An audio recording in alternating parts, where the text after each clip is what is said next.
આ જ્યારે અમે સમાચાર જાણ્યા ત્યારે અમે અમારી જે સિસ્ટમ છે બધી એ વર્કિંગ છે કે નહીં એના માટે સ્પેશિયલ મેં જાતે ચેક કર્યું અને બધા જ હાઇડ્રન્ટ સિસ્ટમ ઉપરાંત ફાયર એક્સટિંગ્વિશર પણ બધા જ ફંક્શનલ પોઝિશનમાં છે અને આવી ઘટના માટે બને ઇનકેસ ના બનવી જોઈએ પણ બને તો પણ અમે એને સક્ષમ છીએ।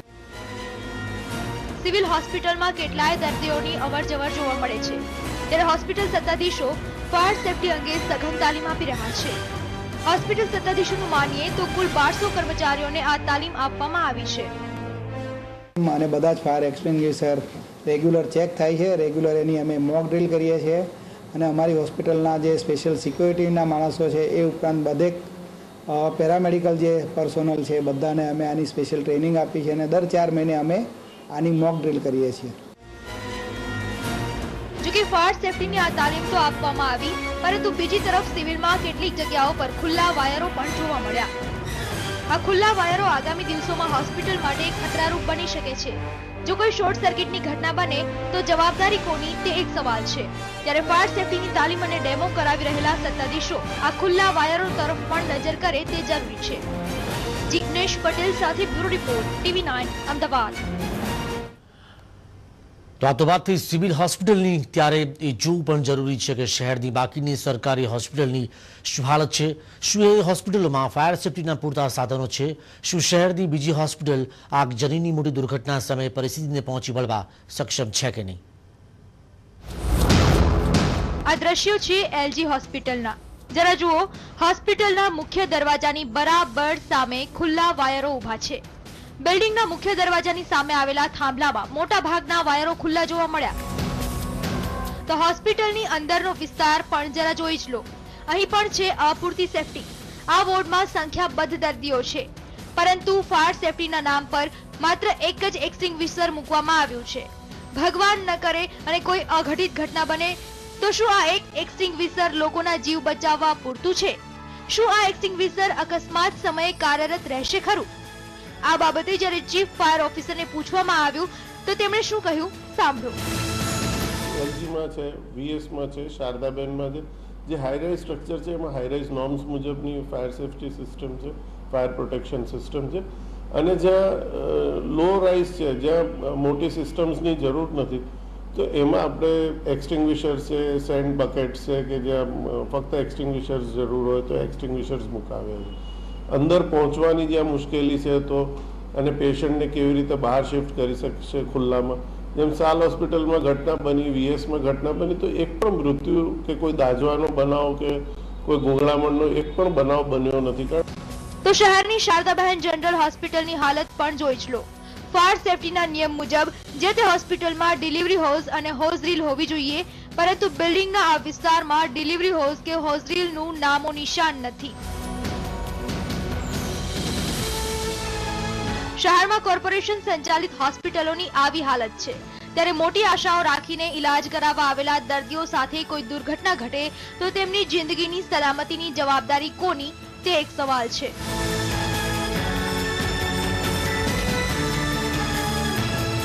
અકસ્માતો ક્યારેય આમંત્રણ આપીને આવતા નથી। કલકત્તાની હોસ્પિટલમાં લાગેલી આગ જેવી ઘટનાઓ અવારનવાર દેશમાં બનતી હોય છે ત્યારે હંમેશની જેમ સત્તાધીશો દ્વારા તુરત જ જાહેર કરી દેવાય છે કેટલુંક વળતર, પરંતુ શું આ વળતર વ્યક્તિની જિંદગીની કિંમત આંકી શકે ખરું? તુરત જ વળતર જાહેર કરી દેતા સત્તાધીશો શું પહેલેથી ફાયર સેફટીના નિયમોનું પાલન ન કરાવી શકે? કેમેરામેન દીપક સેન સાથે જિગ્નેશ પટેલ, TV9 અમદાવાદ। તો આ સિવાય પણ જોવું જોઈએ કે ફાયર સેફટીના કેટલા સાધનો ઉપલબ્ધ છે તમામ સરકારી હોસ્પિટલની અંદર, તે વિશે વધુ કેટલીક વાત કરીશું એક બ્રેક બાદ।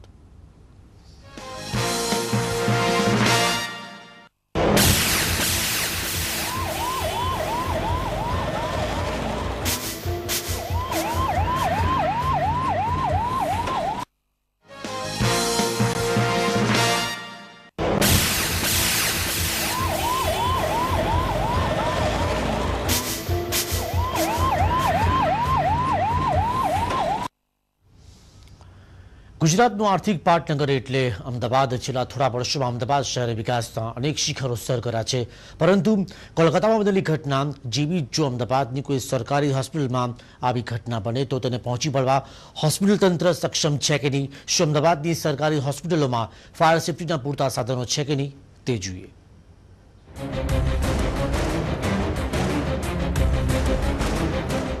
અમદાવાદની નામાંકિત હોસ્પિટલ એટલે વીએસ હોસ્પિટલ. વર્ષો જૂની આ હોસ્પિટલમાં અનેક દર્દીઓ આવે છે, પરંતુ આ દર્દીઓને કદાચ ખ્યાલ જ નથી કે તેમના માથે મોત ભમી રહ્યું છે. જી હા, વીએસ હોસ્પિટલની જૂની બિલ્ડિંગમાં ફાયર સેફ્ટીના સાધનોની કોઈ વ્યવસ્થા જ નથી.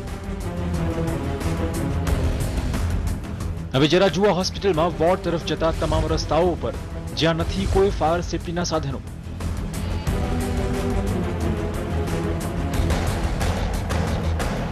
ભૂતકાળમાં હોસ્પિટલમાં આગ લાગવાની ઘટના ઘટી ચૂકી છે અને ફાયર ઓફિસર પણ આ વાતનો સ્વીકાર કરી રહ્યા છે. તો ભૂતકાળમાં એટલે છેલ્લા લગભગ 3 વર્ષમાં જુઓ તો વીએસ હોસ્પિટલમાં કેથ લેબના વાયરિંગમાં અને બેટરીમાં આગ લાગી હતી ને એનો ધુમાડો એના વોર્ડમાં અને કેથ લેબમાં બધે ફરી વળ્યો હતો.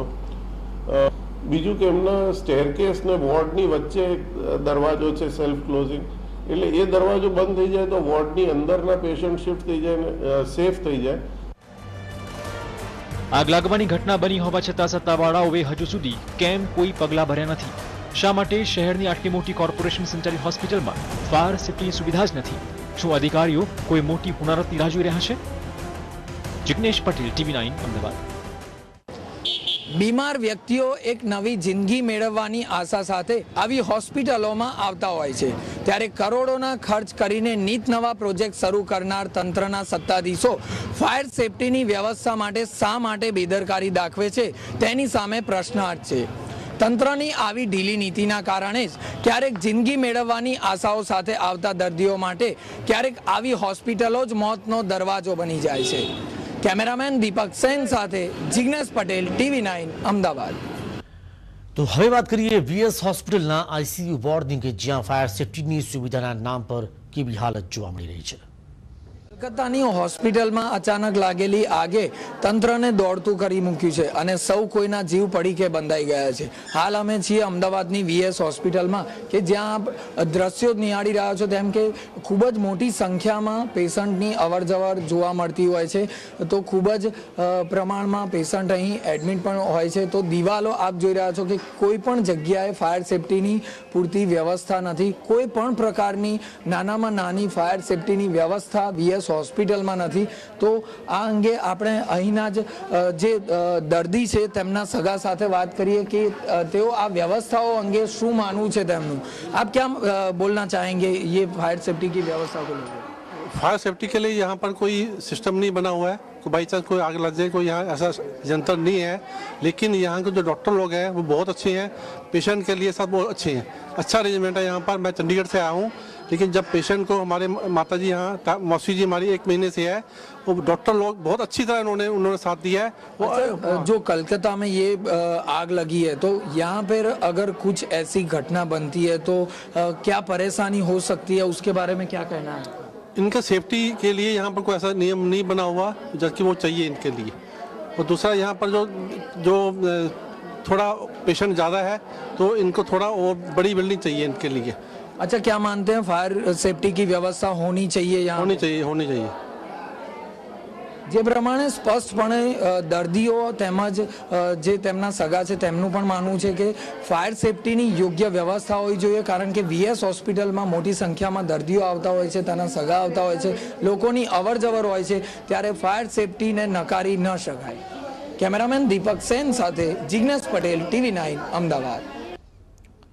તો દર્દીઓના સગા સાથે પણ વાતચીત કરવામાં આવી. તેઓએ પણ ફાયર સેફ્ટીની સુવિધા અંગે નારાજગી વ્યક્તિ જોવા મળ્યા.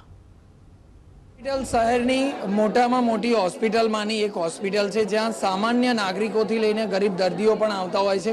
આપે જોયું તેમ કે પૂરેપૂરી ગેલેરીમાં ક્યાંય પણ કોઈ પણ પ્રકારની ફાયર સેફ્ટીની કોઈ સુવિધા નથી, તેમજ વોર્ડમાં તો આ પ્રકારની કોઈ વ્યવસ્થા કરવામાં આવી જ નથી. ખૂબ જ મોટી સંખ્યામાં દર્દીઓ અને તેમના સગાઓ દિવસ દરમિયાન અવરજવર કરતા હોય છે.